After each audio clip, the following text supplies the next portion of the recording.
चलिए आज कंप्लीट करते हैं लाइट पूरा अपना। क्या होगा इसका आंसर? ये तो बहुत आसान है।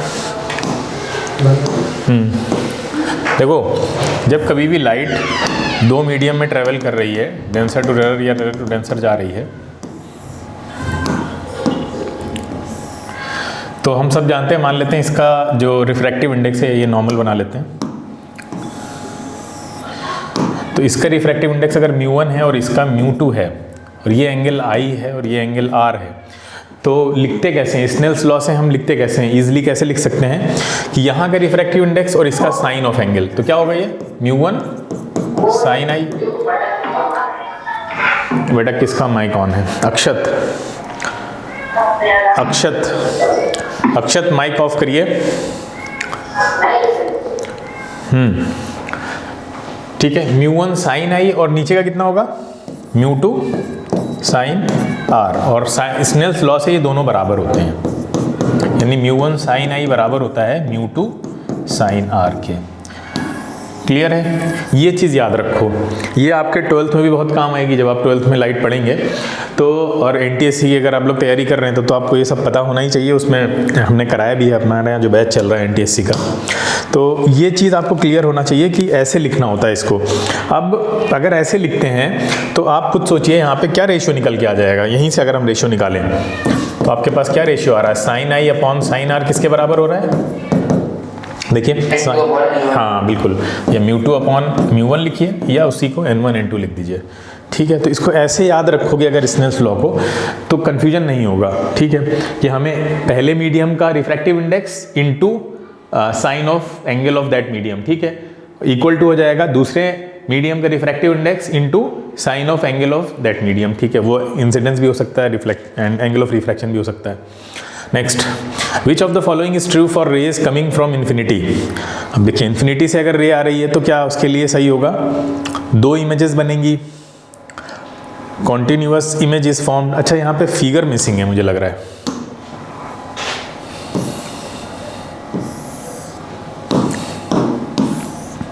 ऐसे मानो, अब बताइए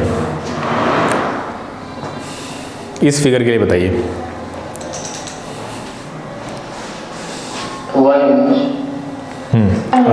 वन इमेज। देखो बेटा, जब रिफ्रैक्टिव इंडेक्स अलग अलग है दोनों का, तो दो लेंस की तरह एक्ट करेगा ना ये। तो फिर ऊपर का रिफ्रैक्टिव इंडेक्स अलग है, वहां रे अलग तरह से बिहेव करेगी। इसका रिफ्रैक्टिव इंडेक्स अलग है, यहाँ रे अलग तरह से बिहेव करेगी। तो वन इमेज कैसे होगी? बोलिए। वे दोनों, यहाँ जो रिफ्रैक्टिव इंडेक्स ऊपर वाले हिस्से में टकराएगी अलग तरह से बिहेव करेगी ना, क्योंकि μ1 उसके रिफ्रैक्टिव इंडेक्स μ1 है, नीचे वाले का रिफ्रैक्टिव इंडेक्स μ2 है, तो यहाँ रे अलग तरह से बिहेव करेगी। तो फिर इमेज एक कैसे बनेगी? बिल्कुल 4 नहीं हुई बेटा, 4 बोला क्या तुमने? हाँ, दो इमेज बनेंगी ना, फिर तो एक में कैसे काम चलेगा? ठीक है, रिफ्रैक्टिव इंडेक्स को देख के आपको आइडिया लगाना है सिर्फ। Next, two lenses of power -3.5D and +1D are one placed in contact with each other. तो फोकल लेंथ कॉम्बिनेशन की पूछ रहा है, क्या होगी? कॉम्बिनेशन की फोकल लेंथ कैसे निकालते हैं? कॉम्बिनेशन की फोकल लेंथ कैसे निकालते हैं? चलिए अच्छा बताते हैं। कॉम्बिनेशन की फोकल लेंथ कैसे निकलती है? P मान लीजिए कॉम्बिनेशन की फोकल लेंथ है, तो दोनों को आप ऐड कर देंगे सीधे सीधे। तो बताइए कितना आएगा आंसर? 40। हाँ, तो कॉम्बिनेशन की पावर निकालिए सबसे पहले। तो पावर कितनी आ रही है कॉम्बिनेशन की? -2.5 हो जाएगी, है ना? बोलिए, -2.5। तो अब अगर पावर, अब क्या करना है आपको? 100 से डिवाइड करना है सीधे सीधे। क्लियर है? समझ में आया सबको? अब तो कुछ नहीं करना है ना, तो यहाँ से आप ये करेंगे और ये आ जाएगा 40।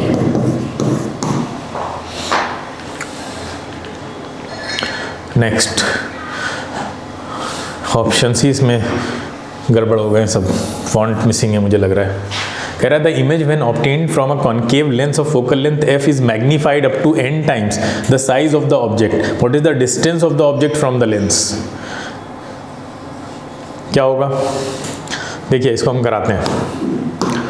अब इसमें सब सारे वेरिएबल्स दिए हुए हैं, तो वेरिएबल में ही आंसर आएगा। कॉनकेव लेंस से बोल रहा है, फोकल लेंथ एफ दी हुई है, तो फोकल लेंथ कॉनकेव लेंस की कैसी होती है, नेगेटिव होती है, हम सब जानते हैं। और मैग्निफिकेशन n टाइम्स है, इसका मतलब क्या है, m is equal to V by U होता है। और n टाइम्स मैग्निफिकेशन का मतलब क्या है, क्या लिखें यहाँ पे m की जगह पे, क्या लिखें बताइए, n टाइम्स मैग्निफिकेशन का मतलब क्या,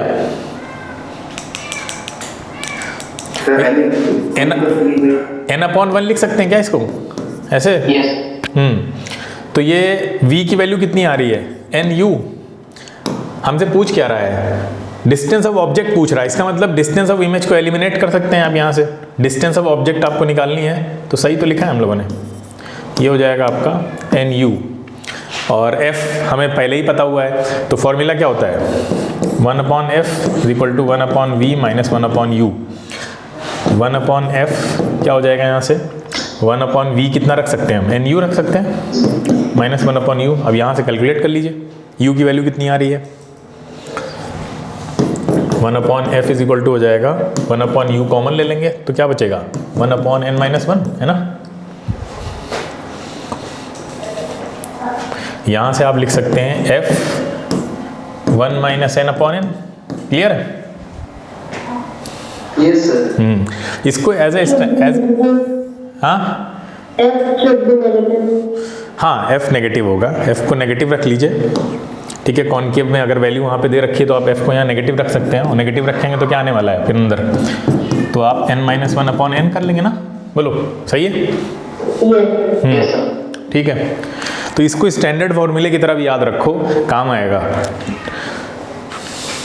When the object is at infinity, what is the nature of image formed by the concave lens? Concave lens में infinity पे क्या होने वाला है? वर्चुअल इरेडियस। हाँ, ये ऐसे निकल जाती है, ऐसे बनती है ये इस तरह से यहाँ पे।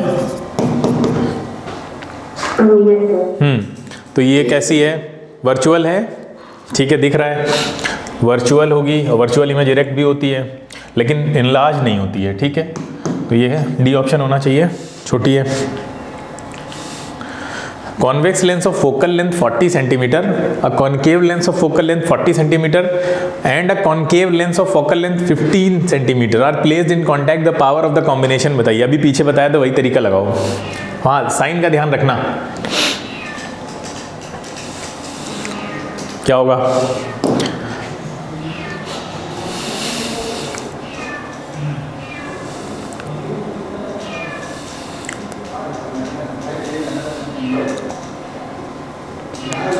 देखिए पावर निकालिए सबसे पहले, कुछ लोग ऐसा ना करते हैं उठा के कहीं, ठीक है, फोकल लेंथ को ना जोड़ देना डायरेक्ट, ठीक है, गलत हो जाएगा।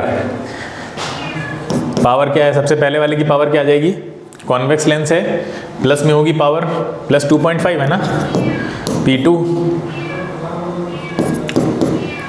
कॉनकेव लेंस है, कॉनकेव लेंस है तो माइनस 2.5, P3। तीसरा कौन सा है, 100 अपॉन 15 कितना हो जाएगा ये, 100 अपॉन 15 कितना होता है, 6 पॉइंट समथिंग आएगा ना, 6.67, और वो भी कॉनकेव है। तो आपको एक चीज़ तो साफ साफ दिख रही है कि दोनों तो ऐसे ही कैंसिल आउट हो जाएंगे, ठीक है, सेम है, तो आंसर यही होना चाहिए, सिंपल। तो डी ऑप्शन हो जाएगा आपका। हाँ, क्या कह रहा है डायग्राम, ऑब्जेक्ट है 3 सेंटीमीटर रखा है from converging lens of focal length 6 centimetre, which type of image is produced. बहुत आसान सवाल है, आपको पक्का पता है कि f फोकल लेंथ और ऑप्टिकल सेंटर के बीच में ऑब्जेक्ट रखा है, तो पहले से पता है। तो वर्चुअल होगी, वर्चुअल इमेज इन्वर्टेड हो नहीं सकती, तो ऑप्शन सी ही होना चाहिए, है ना। Yes sir. और हम जानते हैं कि मैग्नीफाइड होती है, एक ही केस है जहाँ मैग्नीफाइड बनती है। डायग्राम बहुत हेल्प करते हैं। Needle placed 45 centimetre from a lens forms an image on a screen placed 90 centimetre on the other side of the lens, what is the power of the lens. ये question भी आसान ही है अगर आप समझ जाएं इसको, ठीक है। यू आपको दे रखा है, लेंस कौन सा है, अच्छा लेंस नहीं बोला है, लेकिन हाँ पता चल रहा है कॉन्वेक्स लेंस ही होगा। तो ये आ गया आपकी 45 माइनस में ले लीजिए, v है आपकी 90 और f पूछ रहा है, f पहले निकाल लीजिए यहाँ से, तो f कितनी आ जाएगी आपकी,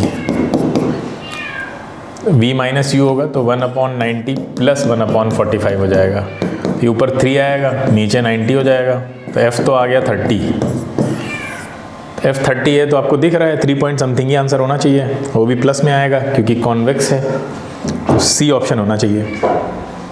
आ रहा है? हाँ, देखिए क्या कह रहा है, consider the following statements in the context of sine convention for spherical lenses. Incorrect choose करना है, ठीक है। देखिए तो सबसे पहले कह रहा है all the distances are measured from the pole of the lens.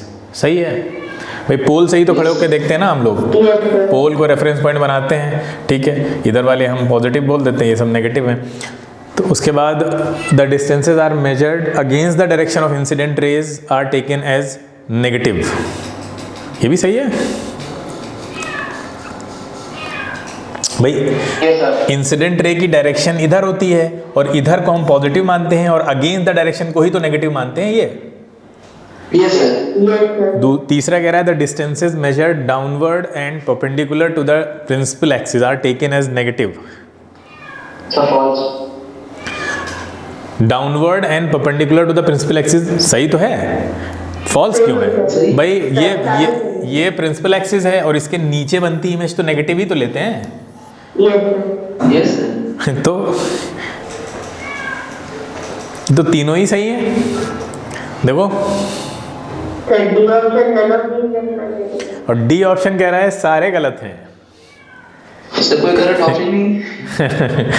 ठीक है, थर्ड ऑप्शन में सर वर्चुअल इमेज बनती है तो सर वो प्रिंसिपल एक्सिस के ऊपर ही तो बनती है।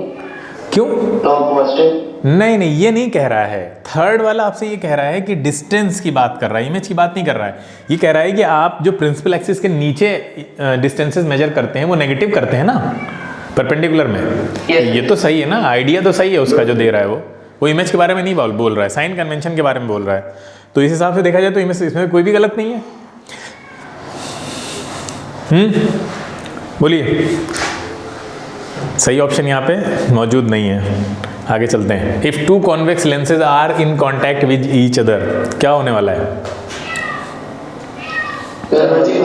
बिल्कुल ठीक है। दो कॉन्वेक्स लेंस हैं, उनको कांटेक्ट में रखते हैं अगर आप, तो दोनों एक दूसरे के को सपोर्ट कर रहे हैं तो उनका जो पहले का नेचर है वो बढ़ जाएगा। क्या है पहले का nature?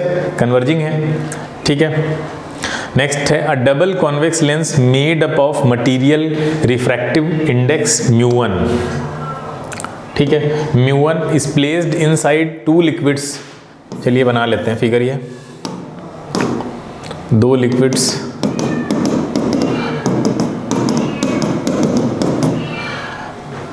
Inside two liquids, refractive indices क्या दिए हैं उसकी? μ2 एंड μ3 एज शोन यहाँ फिगर तो गायब है, ठीक है। तो μ1 उसकी रिफ्रैक्टिव इंडेक्स है, डबल कॉन्वेक्स लेंस है, रिफ्रैक्टिव इंडेक्स μ1, और उसको दो लिक्विड्स में रखा गया है जिनका रिफ्रैक्टिव इंडिसेस है μ2 एंड μ3, और wide parallel beam of light. ये मान लीजिए आप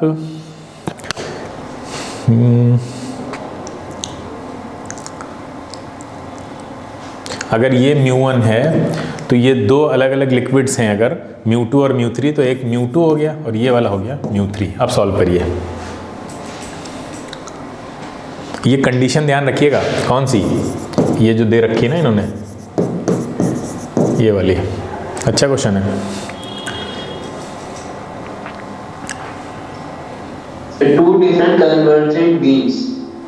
to different convergent beam answer आ रहा है एक। और चलिए मैं बताता हूँ। देखिए एक चीज़ याद रखिएगा, यहाँ पे कह रहे हैं μ2 बड़ा है μ1 से, μ2 μ1 से बड़ा है, तो इसका मतलब ये रेरर मीडियम हो गया, ये डेंसर हो गया कंपैरेटिवली। बोलो yes. अरे यस सर बोल रहे हो, उल्टा लिखा है मैंने। ठीक है, ये डेंसर हुआ और ये रेरर हुआ। अच्छा फिर क्या बोल रहा है? μ1 बड़ा है किससे? μ3 से।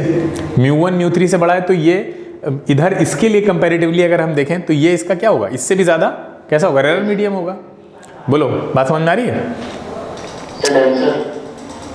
ये इसके लिए, हाँ ये तो रेरर होगा ना इसके कंपैरिजन में, भाई म्यू1 बड़ा है। तो इधर अब देखिए यहाँ पे ध्यान से, रे डेंसर से रेरर में आ रही है।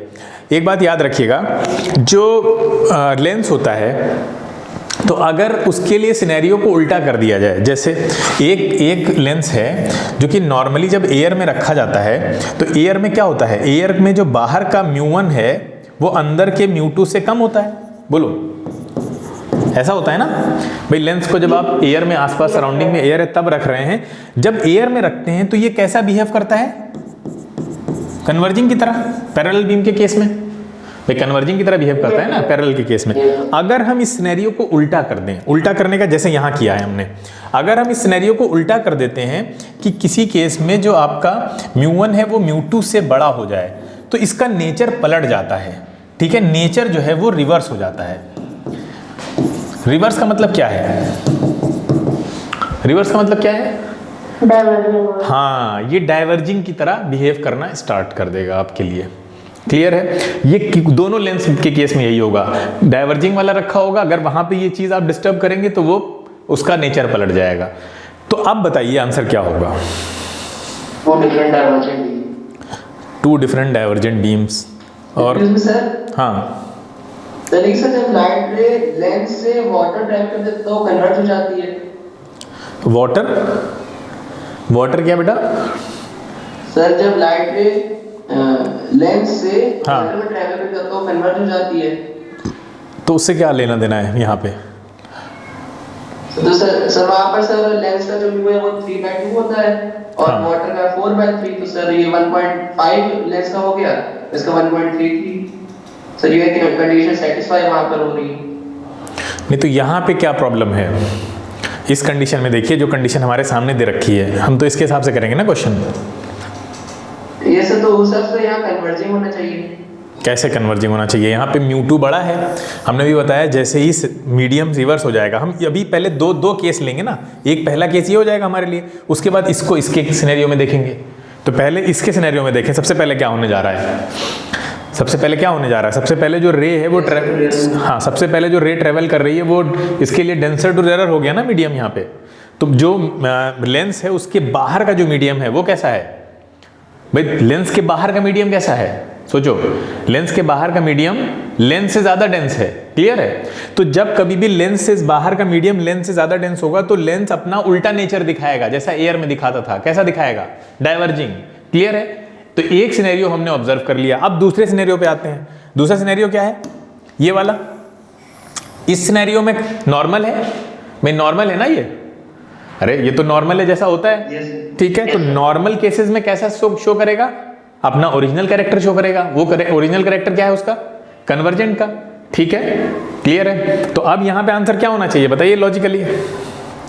ये ऐसा सिनेरियो उन्होंने बना के दिया है जहां पे वो दोनों तरह के अपने कैरेक्टर शो कर रहा है, दोनों तरह के नेचर शो कर रहा है। एक बार कन्वर्जेंट भी शो कर रहा है जब उसको नॉर्मल एटमॉस्फेयर मिल रहा है, और जब थोड़ा एटमॉस्फेयर बदल रहा है, एबनॉर्मल हो रहा है, तो वो एबनॉर्मल बिहेवियर भी शो कर रहा है। तो यहाँ दो तरह के आपको बीम मिलेंगे, कन्वर्जेंट भी होगा और डाइवर्जेंट भी होगा।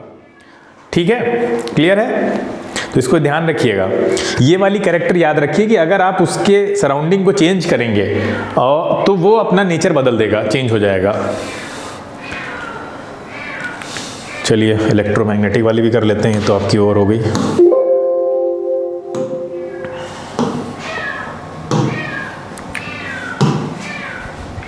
हाँ, क्या कह रहा है, visible light has electromagnetic waves between. हाँ, ये रेंज आपको याद होनी चाहिए वैसे। हाँ,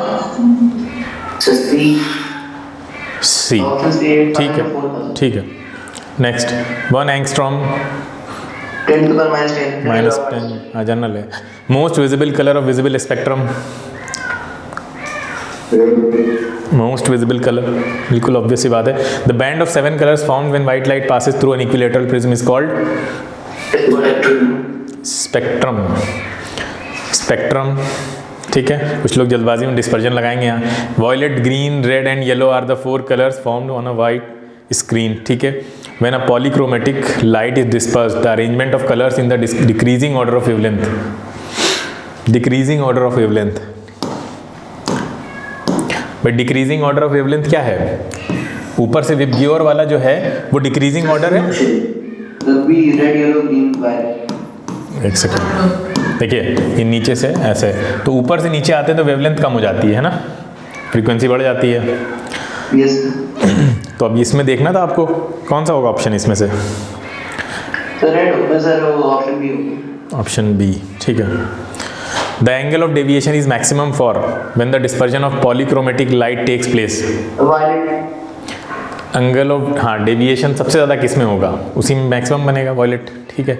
विच is not a source of ultra violet radiation.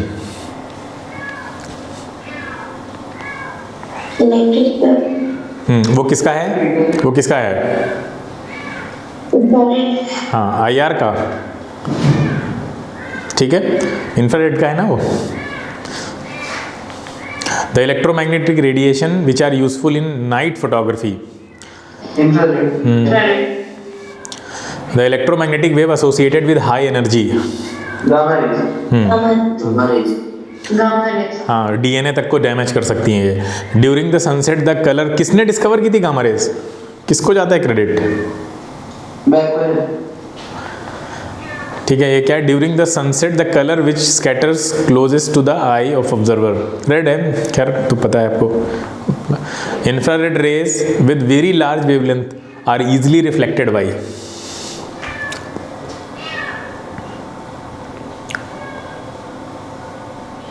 Carbon dioxide molecules, ठीक है। X rays are produced by, ध्यान से पढ़िए, ये पढ़ा होगा बुक में ही, स्टेटमेंट्स इस तरह के मिल जाएंगे आपकी बुक में अगर आपने पढ़ा है इसको ढंग से तो।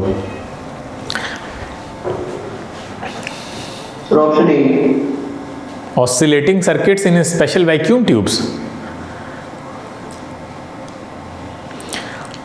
कुछ इलेक्ट्रॉन जैसा नहीं पढ़ा हुआ है, आज जाकर देखना इसको, ठीक है। तो बहुत बड़ा फेमस है। Passenger in an aeroplane will see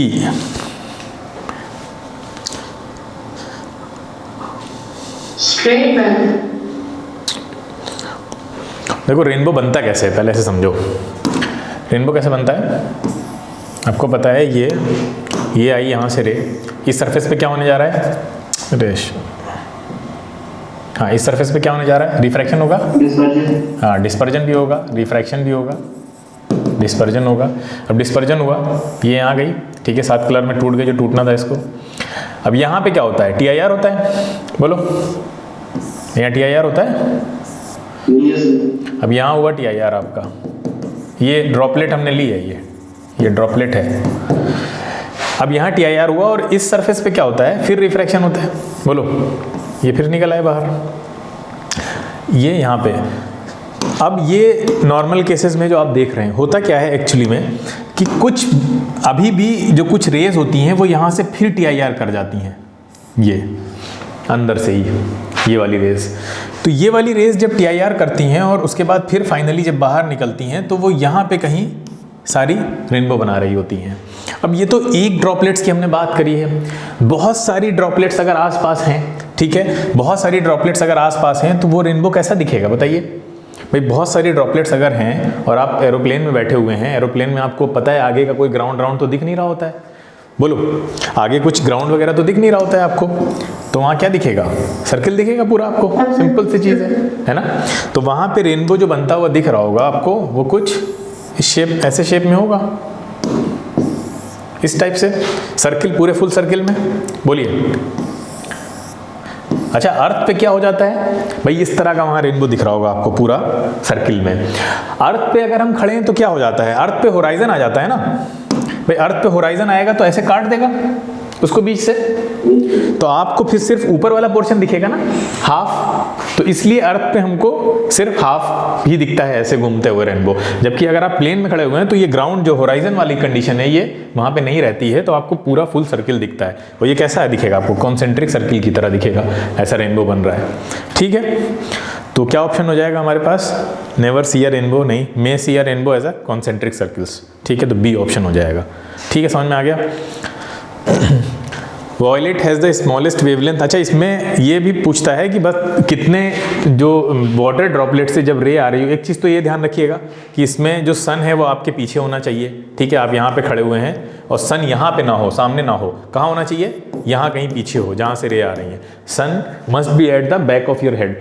और दूसरी चीज़ क्या है कि ये भी पूछता है कि बताइए कितने सरफेस पे TIR हो रहा है, किस किस सरफेस पे रिफ्रैक्शन हो रहा है। तो 2 सरफेस पे रिफ्रैक्शन होगा, 1 सरफेस पे TIR होगा, और दूसरी चीज़ क्या है, मतलब लार्जली बता रहे हैं आपको हम, और डिस्पर्जन सिर्फ पहले सरफेस पे ही होगा। क्लियर है? Violet has the smallest wavelength but colour of sky is blue. Why? Option C. Option C. हाँ देखो, सबसे पहली चीज़ तो बिल्कुल सही लिखी हुई है कि most of the violet rays are absorbed by the atmosphere, ये ठीक है। दूसरा क्या है, our eyes are less sensitive. हाँ बिल्कुल सही है, हमारी आँख जो है वो उसके लिए इतना ज़्यादा सेंसिटिव नहीं है। ये भी एक रीज़न है। एक और रीज़न होता है जो कि यहाँ पे मेंशन नहीं है, जो स्पेक्ट्रम होता है, सोलर स्पेक्ट्रम जो है, यानी सन में जो अलग अलग कलर्स के जो प्रोपोर्शन में यानी अमाउंट में, कितने अमाउंट में कौन सा कलर है, तो सन से ही तो आ रही हैं सारी रेज। तो वहाँ पे जो सोलर स्पेक्ट्रम है, उस सोलर स्पेक्ट्रम में भी इसकी क्वांटिटी कम है, वॉयलेट कलर की काफ़ी कम है। तो जो पहले से ही कम है, दूसरा फिर उसको एटमॉस्फेयर भी अब्जॉर्ब कर रहा है, तीसरा वो हमारी आंखें भी उसके लिए सेंसिटिव नहीं है। तो ये सारे फैक्टर्स मिलकर जो कलर है स्काई का, वो वॉयलेट ना दिखकर हमें ब्लू दिखाते हैं। ठीक है। अच्छा, हमारी आँख में कौन कौन से सेल्स होते हैं जो कलर विजन के लिए रिस्पॉन्सिबल होते हैं? भाई हम नहीं, रॉड जो होते हैं, हाँ रॉड जो होते हैं वो ब्लैक एंड वाइट के लिए होते हैं, ठीक है, लो लाइट में, डिम लाइट के लिए। जब रॉड्स में कोई ख़राबी होती है तो कुछ लोगों को अंधेरे में दिखना बंद हो जाता है, यानी जैसे ही अंधेरा होने लगता है रात में, हम लोग तो दिखता है ना, रात में भी दिखता है, अगर लाइट कम है तब भी देख लेते हैं हम लोग, लेकिन कुछ लोग नहीं देख पाते हैं, तो रॉड्स उसके लिए रिस्पॉन्सिबल हैं। कोन्स जो होते हैं वो रिस्पॉन्सिबल होते हैं कलर के लिए। तो कोन्स में डिस्टर्बेंस आएगी तो आपको कलर ब्लाइंडनेस जैसी बीमारी हो सकती है। ठीक है, ये बताइए, if a ray of light, हाँ ये तो आसान है, ऑप्शन डी, हाँ ठीक है। When white light is dispersed by a prism compared with blue light, the red light is,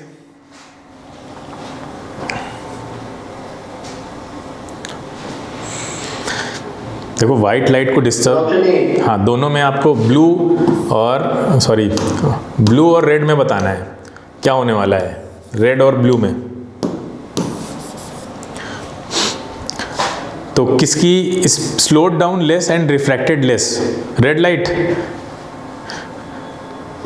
ठीक है, slowed down less and refracted more, ठीक है, slowed down more and refracted less.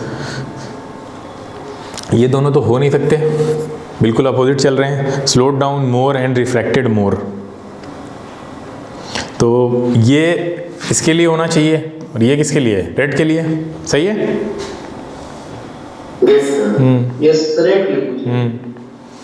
Which amongst the given figures below correctly depicts the dispersion of white lights? हाँ, ध्यान से देखिए figures को, कौन सा फिगर है जो डिस्पर्जन को सही से दिखा रहा है हमें? Option C. एलिमिनेट करते जाइए। सबसे पहला में क्या गलती है? सबसे पहले में क्या गलती है बेटा? नहीं, सबसे पहले में डिस्पर्जन नहीं हो रहा है, नो डिस्पर्जन, मतलब इसी पे हो जाना चाहिए था ना, पहले सरफेस पे ही नहीं हो रहा है। ठीक है, दूसरा क्या हो रहा है? दूसरे में तो इन्होंने उल्टा ही कर दिया। ठीक है, तीसरे में क्या है? तीसरे में सब सही लग रहे हैं, तीसरे में सब सही लग रहे हैं, यही सही होना चाहिए। चौथे में फिर वही गलती की है। चलिए इसको पढ़िए ध्यान से, इनकरेक्ट बताना है कौन सा है। The blue colour of sky, clear sky is due to the presence of atmosphere on the earth. बिल्कुल सही है ना? एटमॉस्फेयर नहीं है तो आपको आसमान कैसा दिखता? बताओ, अगर एटमॉस्फेयर नहीं होता तो आसमान कैसा दिखता? ब्लैकिश। हाँ, और ब्लैक को क्या कहा जाता है? ब्लैक को क्या कहा जाता है? अरे अगर हम कलर्स के बारे में पढ़ रहे हैं तो ब्लैक को क्या कहेंगे? ब्लैक को बड़ा फेमसली कहा जाता है absence of colour, absence of any colour, यानी ब्लैक ऐसी सिचुएशन का नाम है, यहाँ पे कोई कलर एग्जिस्ट नहीं कर रहा है, समझ लीजिए आप। सेकेंड कह रहा है the greyish appearance of sky is due to the presence of smoke and dust particles in the atmosphere. सही है गलत है बताइए? ग्रे कलर जो है वो स्मोक और डस्ट पार्टिकल की वजह से है, इसमें क्या दिक्कत है? थर्ड कह रहा है emergency signals and danger signals are red because red light can travel long distance without being scattered. Scattering पड़ी है तो आपको पता होगा। हाँ, when electromagnetic wave strike a matter then scattering takes place. ये भी सही है। फोर्थ वन भी सही है, क्योंकि आपको पता है कि वो मैटर से ही जब टकराती हैं तभी स्कैटरिंग होती है। अगर स्कैटरिंग क्या होती है देखिए दो तरह से, अगर कोई वेव आ रही हैं और रास्ते में जो पार्टिकल पड़े, मतलब रास्ते में जो पार्टिकल पड़े वो इनकी वेवलेंथ से अगर छोटे हैं, जितनी इनकी वेवलेंथ है उससे छोटे हैं, तो स्कैटरिंग होगी। ठीक है, फिर क्या होगा, अलग अलग वेवलेंथ की जो वेव है वो अलग अलग तरह से स्कैटर होती है, ध्यान से सुनना। लेकिन मान लीजिए एक सिनेरियो ऐसा था जब वेव आ रही थी सन से और रास्ते में जो पार्टिकल पड़े वो इनकी वेवलेंथ से बड़े बड़े थे। ठीक है, जैसे डस्ट पार्टिकल्स हो गए आपके। तो अब क्या होगा, ये लाइट रे अंदर जाएगी और सारी हर वेवलेंथ की लाइट रे को इक्वली स्कैटर करेंगे ये। अच्छा, इक्वली स्कैटर करेंगे तो अल्टीमेटली बाहर क्या निकलेगा? White light. भाई जब सब बराबर तरीके से स्कैटर हो गई तो कोई पर्टिकुलर कलर का डोमिनेंस तो दिखेगा नहीं, है ना। पर्टिकुलर कलर का डोमिनेंस कहाँ दिखता है? जब जो पार्टिकल है मीडियम के वो कैसे होते हैं, उस वेवलेंथ से छोटे होते हैं, तो वहां पे वेवलेंथ मैटर करती है। तो इसीलिए ब्लू कलर की वेवलेंथ छोटी होती है, इसलिए वो यानी ब्लू जो नीचे वाला स्पेक्ट्रम का नीचे वाला हिस्सा है, वॉयलेट, इंडिगो, ब्लू, इनकी वेवलेंथ सबसे कम होती है, तो इसलिए ये बेचारे सबसे ज्यादा स्कैटर हो जाते हैं। ऊपर जाइए, रेड है, ऑरेंज है, येलो है, ये बहुत कम स्कैटर होते हैं, इनकी वेवलेंथ बड़ी होती है। तो वो पहला वाला केस है, और इसके बारे में जो साइंटिस्ट थे जिन्होंने हमें कोई लॉ दिया उसको बोलते रेले लॉ। ठीक है। अच्छा, नीचे वाला जो केस है वो उसमें सबके लिए इक्वल है। तो इसीलिए आपसे जब ये क्वेश्चन पूछा जाता है बताइए जो बादल होते हैं वो व्हाइट कलर के क्यों दिखते हैं आपको, तो उसका रीजन ये है कि बादल जो व्हाइट कलर के दिख रहे हैं वहाँ डस्ट पार्टिकल्स हैं, और डस्ट पार्टिकल में जब कभी भी लाइट अंदर जाएगी तो सारी कलर की लाइट को इक्वली स्कैटर करता है। इसकी वजह से वो अल्टीमेटली व्हाइट लाइट ही बाहर निकलती है, तो वो व्हाइट दिखते हैं आपको। क्लियर है, ये बात समझ में आई? तो स्कैटरिंग के ये फिनोमेना, इतने रूल्स, ये दो चीज़ें पता होनी चाहिए कि स्कैटरिंग जो हमें दिख रही है ब्लू कलर स्काई, वो इसलिए हो रहा है क्योंकि मीडियम पार्टिकल्स वेवलेंथ से छोटे हैं। ठीक है, अब ये इसके अकॉर्डिंग थर्ड वाला ऑप्शन गलत है। क्या ऐसा है? देख लेते हैं, वरना तो आंसर भी गलत हो सकता है। Emergency signals and danger signals are red because red light can travel long distance without being scattered. सही है, तो ये गड़बड़ लगाया हुआ है, आंसर ही गड़बड़ लगाया हुआ है। हाँ, if a swimmer inside water looks at an aeroplane in the sky then which of the following conditions are fulfilled? ध्यान से देखो और ध्यान रखना, वो डेंसर टू रेयर देख रहा है ना, डेंसर टू रेयर देख रहा है, आपका एरोप्लेन ये है। ऑप्शन बी ठीक है, देखते हैं। तो नीचे अगर व्यूअर है, मान लीजिए ये आंख है, तो रे जिसको देख रहा होता है रे वहां से आती है ना, सबने पढ़ा हुआ है। तो मान लो ये पहली रे आई वहां से, एरोप्लेन को देख रहा है तो यहाँ से रे आई है, दो रे निकालते हैं, एक परपेंडिकुलर भेज देते हैं, आसान हो जाएगा। मतलब एक रे ऐसे आई और ये विदाउट डेविएशन चली जाएगी, पता है 90 डिग्री पे गिर रही है, या नॉर्मल बनाने की भी जरूरत नहीं है। दूसरी रे हम निकाल देते हैं ऑब्लिक। अब ऑब्लिक इंसिडेंस जब निकाला है तो हम एक नॉर्मल बनाते हैं, आपको पता है क्या हो जाएगा, टूवर्ड्स द नॉर्मल चली जाएगी, है ना, ऐसे। हाँ, अब मान लीजिए आँख आपकी यहाँ पे है, ठीक है, यहाँ कहीं है, ठीक है। अब ये आँख क्या करेगी, ये इन सारी रेस को पीछे प्रोड्यूस करेगी, तो इनको जो सीधी जा रही है वो तो स्ट्रेट ही निकलेगी भाई, ये वाली तो पीछे ऊपर ही जाएगी सीधे। लेकिन ये जो बेंड हुई है ये रे कुछ ऐसे जाके यहाँ मिलेगी, है ना, देखो ध्यान से। तो ये जो एरोप्लेन है वो आपको यहाँ दिखने वाला है ना, ये इसकी एपरेंट हाइट हो जाएगी, ये इसकी रियल हाइट थी। क्लियर है, कुछ ऐसा ही फिनोमेना बनेगा अगर आप डेंसर टू रेयर देख रहे हैं। तो for the swimmer the aeroplane will appear to be higher than it actually is. ठीक है, ये देखिए, in a science project a student tried to show rainbow formation using artificial rain and strong source of white light as shown in the figure. What should be the position of observer to observe the rainbow? यही बताया था पीछे, observer कहाँ होना चाहिए? Sir light के बीच में, जहाँ से लाइट आ रही सोर्स उसके बीच में. अच्छा, इसमें ऑप्शंस में से कौन सा ऑप्शन ज़्यादा सही लग रहा है? Looking towards the source. अगला बोल रहा है सोर्स की तरफ देखेगा तो कहाँ दिखेगा उसको रेनबो? तो आंखों में चमक पड़ेगी. Looking towards the rain drop with source behind him, तो बी ऑप्शन होना चाहिए जहाँ तक सही. ठीक है. Next, true false. चलिए, पहला, to recombine the spectrum to obtain the white light the dispersive prism and recombination prism should be in same position. अब ये तो न्यूटन ने भी करके देखा था, है ना? ठीक है, अगर आप इनको सेम पोजीशन में रखेंगे तो रिकॉम्बिनेशन नहीं होगा, वही 7 कलर फिर दिखेंगे आपको, है ना? तो इनको कैसा होना चाहिए? इस तरह से होना चाहिए. ये बोल रहे हैं if a glass prism is dipped in water it's dispersive power decreases. Dispersive power जो है वो मीडियम पे डिपेंड नहीं करती है, पता होगा. आप वाटर में रख दीजिए, कैरोसिन में रख दीजिए, चाहे जहाँ रख दीजिए, क्या होगा ऐसा? क्या डिस्पर्सिव पावर चेंज हो जाएगी क्या अगर हम इसको किसी लिक्विड में डिप कर दें तो? नहीं होगी. When sunlight comes down through the clouds Tyndall effect is observed. ये तो सबने देखा होगा टिंडल इफेक्ट. कोलाइडल सोल्यूशन से जब आप कोई भी, जैसे मिल्क है, ठीक है, मिल्क में ऐसे टॉर्च आप मारिए, या आपने देखा होगा घर में कभी खिड़की खुली रह जाती है, मतलब कोई बहुत अंधेरा कमरा हो जिसमें बहुत ज़्यादा अंधेरा हो और एक छोटा सा आपने होल छोड़ दिया, तो वहाँ से सनलाइट जब बाहर आती तो उसका पाथ विजिबल होता है ना भाई. वो सनलाइट का पाथ आप देख सकते हैं ना, आप देखते हैं उसके डस्ट पार्टिकल आसपास डांस कर रहे होते हैं, दिखते हैं ना. तो इसको बोलते हैं टिंडल इफेक्ट. मतलब जो पार्टिकल्स होते हैं वो इतने बड़े हैं कि वो सनलाइट में जो 7 कलर हैं उन 7 कलर को इक्वली स्कैटर कर रहे हैं. बताया था ना, जब पार्टिकल वेवलेंथ से बड़ा होगा तो वो सनलाइट को इक्वली स्कैटर करेगा तो white light will remain white. Clear है? तो वो जो पाथ आपको दिख रहा है वहां इक्वल स्कैटरिंग हो रही है.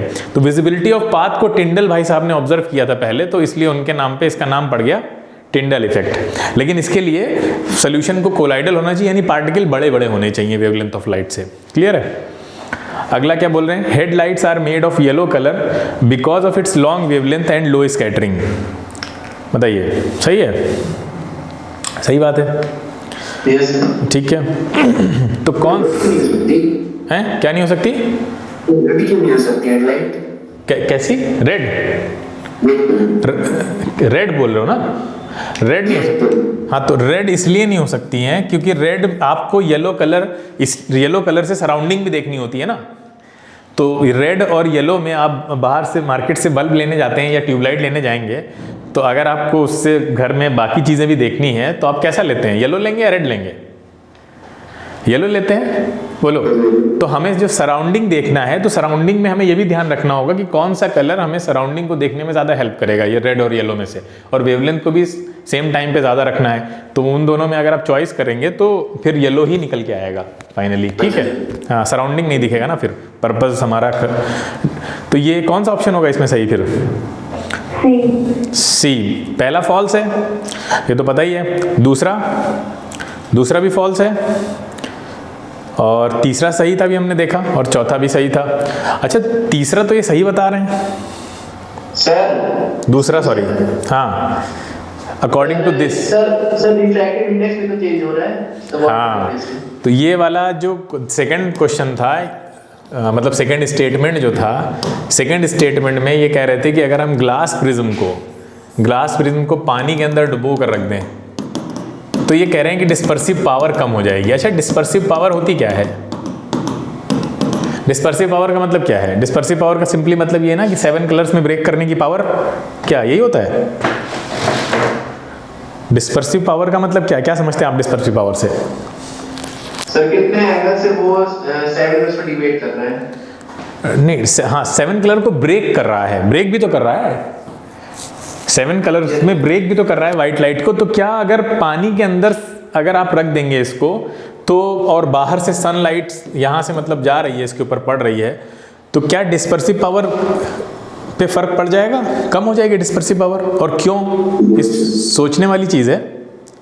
मीडियम चेंज हो रहा है। हाँ, उससे क्या होगा, मीडियम चेंज हो जाएगा तो, अरे भैया मोर हो जाएगा सर जो नहीं, मीडियम चेंज होने की वजह से एक ये चीज़ होगी कि जितनी स्पीड से पहले कलर्स ग्लास के ऊपर टकरा रहे थे, अब उससे कम स्पीड से टकराएंगे। अब स्पीड क्या हो जाएगी, पानी में स्पीड कितनी होती है, सबकी अलग अलग हो जाएगी, सबकी अलग अलग। तो फिर आप जब इससे टकराएंगे यहाँ से, तो ये ऑटोमेटिकली क्या डिफरेंस क्रिएट हो जाएगा उससे, ये बताइए क्या डिफरेंस क्रिएट हो जाएगा। चलो थोड़ा ज़्यादा हम डेप्थ में पूछ रहे हैं, बाद में आप लोग इसके बारे में पढ़िएगा, ठीक है। तो ये हमारा लाइट, हाँ वेवलेंथ, यस सर, क्योंकि वेलोसिटी कम होगी तो वेवलेंथ कम हो जाएगी, ठीक है।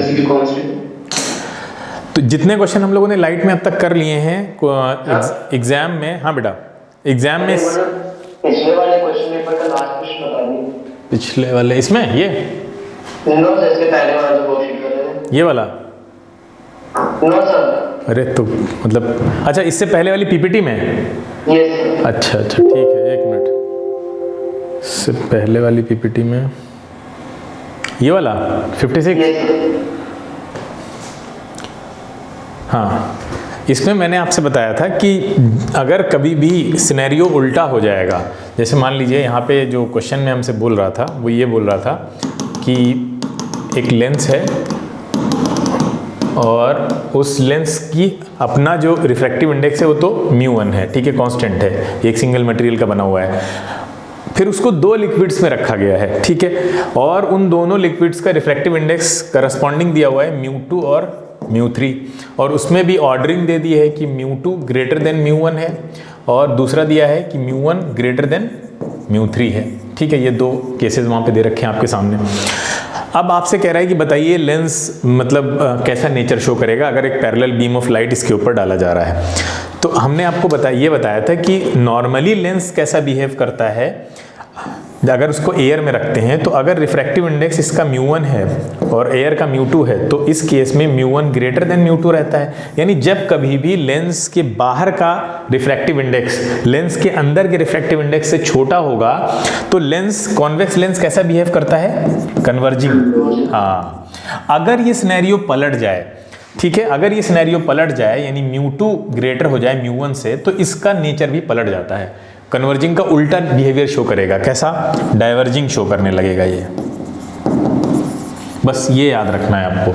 तो अब यहाँ पे क्या हो रहा है कि पहले हाफ में एक कंडीशन जो दी है, इस वाली कंडीशन को साली देखिए, इस कंडीशन में क्या होगा कि जो ये है लेंस है उसके बाहर का मीडियम का रिफ्रैक्टिव इंडेक्स लेंस से भी ज़्यादा है, तो ये बिल्कुल उल्टा सिनेरियो हो गया। तो यहाँ पे ये डाइवर्जिंग की तरह शो होने वाला है सारा मामला। लेकिन अब जब आप सेकेंड हाफ को देखेंगे, इस वाले को इस वाले के साथ, मतलब इस मीडियम को भूल जाइए, μ2 को μ3 के साथ μ1 को देखेंगे तो ये नॉर्मल बिहेवियर शो करेगा जैसे कि एयर में शो करता है। क्लियर है। तो यहाँ पे इस केस में ये कन्वर्जिंग की तरह बिहेव करेगा, यानी यहाँ पे आपको दो बीम मिलने वाले हैं, एक कन्वर्जिंग नेचर का, एक डाइवर्जिंग नेचर का। ठीक है सर, यहाँ पर डबल कॉन्वेक्स लेंस का क्या मतलब है? नहीं, इसी को डबल कॉन्वेक्स बोलते हैं। इसके दो, देखिए ये एक ये हो गया और एक ये पार्ट हो गया, तो डबल कॉन्वेक्स इसी को बोलते हैं। वैसे हम लोग जब हम यूज़ करते हैं तो डबल वर्ड नहीं यूज़ करते हैं, कॉन्वेक्स कॉन्वेक्स ज़्यादा हम यूज़ करते हैं। एक्चुअली में ये डबल कॉन्वेक्स इसलिए है, ये दो इसके पार्ट दिख रहे हैं ना आपको। क्लियर है। चलिए अब आपकी अगली क्लास केमिस्ट्री की है और उसके बाद फिर मैथ्स भी होगा।